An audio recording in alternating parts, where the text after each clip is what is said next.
If someone was to ask me what my favourite fighting game would be, the answer would be Tekken 3. My introduction to the genre was Tekken 2, but 3 just felt like a more polished and better game with a better cast, game modes, everything. Of course, that was the opinion of a 7 or 8 year old me, an opinion that hasn't really changed, partially due to nostalgia, and partially because I haven't played a ton of fighting games since. I've done a few, but not many.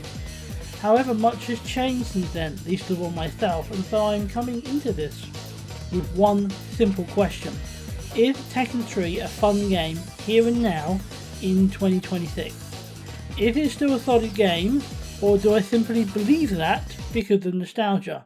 Let's find out together. And of course, finding out means we start the main Tekken mode, Arcade. It also means running through all the characters, starting with Xiao Yu, I believe that's how you say her name, in the game that actually serves her debut. She's not one of my favourites, but we get through with that issue. It's also our first battle with Ogre 2, which is kind of cool, especially as this is the only game Ogre's really in. Side note, her ending scene is odd. Not many returning characters in the game, technically, but Yoshimitsu is one of them. Not my favourite to play as, but I have to admit, he's kind of cool. I feel the same way with Nina. She's a character I like, but she's never ever going to be my first choice as one to play. Now, as for law, technically this is his first game because this is forest law, not martial law. So technically it's his debut, even though he has the exact same moveset that his father does.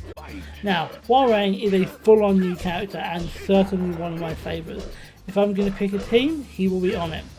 As for Eddie Gordo, also a favourite and was my absolute favourite when I was a child, mostly because I could just spam the kick moves and always win. I still haven't lost my knowledge of how to do that. Also remember how to use another favourite, Paul, although this isn't his first game, so I was definitely going to remember that. For King, this is technically his debut because this is King 2, but the reality is he plays just like King 1, so there's no difference. Lei is back in Tekken, and I was honestly surprised how easy I found the arcade mode for him. As for Jin, he is such a big deal in modern games, it feels like he's always been there, but no, this was his first game. With him done, we were done with all the starting characters, but of course we've unlocked a bunch, starting with the undead police officer Brian, a new addition. Panda is next with her debut, although at this point she's just a palette swap for Kuma at this point. Will take a while until she becomes her own character. I also played through Kuma's campaign, technically Kuma 2 in his debut because Kuma 1 died of old age, but again, they're functionally the same character. I wanted to see if there were differences between Kuma and Panda, but there were not. Heihachi is a fun one to play through as well. He always is. He's been a great character from the start. Even if he did yeet his grandson out of a helicopter, he's got a knack for that. Ogre's only playable appearance is in this game. He's the final boss that we unlocked. But honestly, he's disappointing. It feels like he's a bunch of other people's moves thrown together and has nothing unique. True Ogre was at least a little more fun because we could set people on fire with him. Julia Chang is next up, taking the place of her mother Michelle. They did a bunch of these replacements with an almost identical character in this game, and I don't really know why. In keeping with that trend, we're now playing as Gun Jack, one of the many variations of Jack, although at least that's been continuous since the first game. Mokujin, however, was entirely new and challenging. His fighting style changes every battle and it replicates another random character, so you have to change up how you're fighting every round. Not even every battle, but every round. It was almost a relief to get to Anna, the last of the characters I'd unlocked, because at least I know how she'll play when she starts the round. To get a full impression of the game and how it played, I need to try the other modes, starting with Team Battle, which wasn't anything special. The same could be said about Time Attack mode, and I can also say the same about Survival mode as well.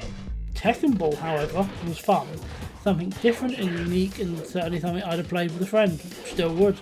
Plus it gave us a chance to battle Gon, one of the two unlockable characters I decided against getting because I thought it would take too long. And after we beat him, we unlock him. I didn't use him for Tekken Force mode though, I stuck with a favourite, Paul.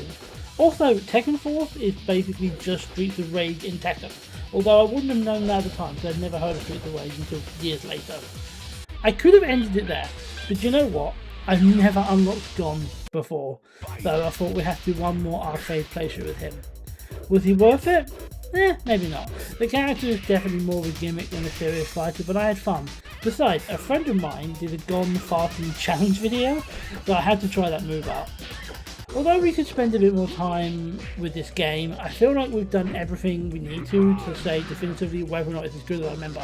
I don't need to 100%, I just need to play it through, which I have. So is it as good as I remember? I would cautiously say yes. The experience was as fun as I remember. This certainly being the best game of the franchise so far, but it had its limitations and its problems, mostly down to its age, and I don't want to say it's the best, but I had fun.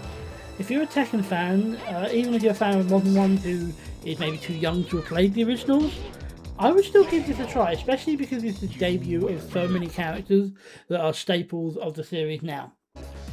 So that was Tekken 3, a fun back in time to a game I loved when I was a child, and I'm glad to discover I still enjoy to this day. Tekken will return to the channel. Believe it or not, there are 8 more Tekken games I'd like to make videos out of, but for now we will return to Pokemon, because we only have one N64 game in their franchise left to play. It'll be nice to tick that off the list. I'll see you then.